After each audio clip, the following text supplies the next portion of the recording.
This position that we're going to be going over can be applied from side control, half guard, and full mount. It's super transitional, it's very punishing, it's very dominant. However, it doesn't score anything, but it's used for you to score. In side control, I got my knee in his armpit, my other knee in his hip, sternum to sternum, okay? Hand by his head goes under his head. Hand by his armpit goes under his armpit, and I clasp my hands together. Now, from here, I set my weight in my hands, so look what my shoulder's doing. My shoulder's crushing his face. I'm not leaning, because if I extend myself, he can roll me over. I keep my weight in my butt, and I just lean my shoulder into his jaw. Okay, that pushes into my hands, so my hands are kind of cemented in the floor, and I take my elbow, and I reach it out as far as I can. Now my butt can come up because I got this kickstand out here. If you notice, when this kickstand's out, there's a ton of space in here, right? And under my armpit by his. So, because my weight's distributed, leaned on my elbow heavily, I don't want to half-ass this, I want to get all the way in. I can release his head. And from here, my hand becomes a knife and slides under his armpit. And my elbow hits the floor, right in his armpit, okay? My hand slaps him in the hip, and I turn to look at his feet. So, my butt's in his armpit, my elbow's in his armpit, and I'm looking away from him, okay? And I'm gonna back myself up. Elbow, butt, until you see his arms start coming in high.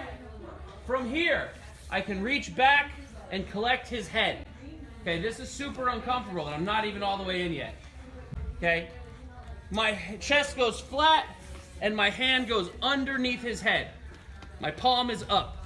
This position I call the garden. Some people call it dead arm side control.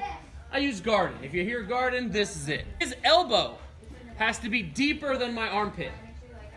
Okay, my hand has to be by his shoulder, and I want to put him flat. Okay, this sucks.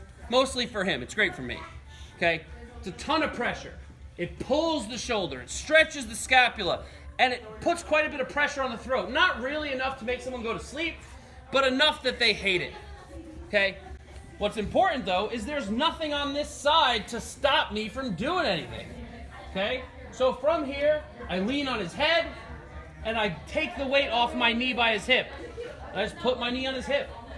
He's not going to go anywhere. He's stuck. So from here, I just shove my hips forward until my knee hits the floor. And I unhook my foot, and I sit down. The whole time, his head's locked in place. If anything, this position's gotten worse for him. Once here, you can sprawl, you can hook the legs, you can grapevine, whatever, and just wait for the ref. He'll make the count. 1, 2, 3, 4 points. If you want, you can then let go, because you're already here. Personally, I'm not. I'm gonna hold this as long as humanly possible and just collect. Regular side control. Kickstand out. Release the head and pummel under his armpit. Collecting and sitting. Scoot back, scoot back. When that arm gets real high, comb his hair with your elbow and come under his head. Back to side control, okay? The deeper that arm or the elbow is in your armpit, the better, right? Give him a little pressure, you can base out, knee on the belly, over the top, sprawl it out. You can grapevine, you can crisscross, doesn't matter. Collect your points from here. Make sense? This one should be pretty easy, guys. Let's go.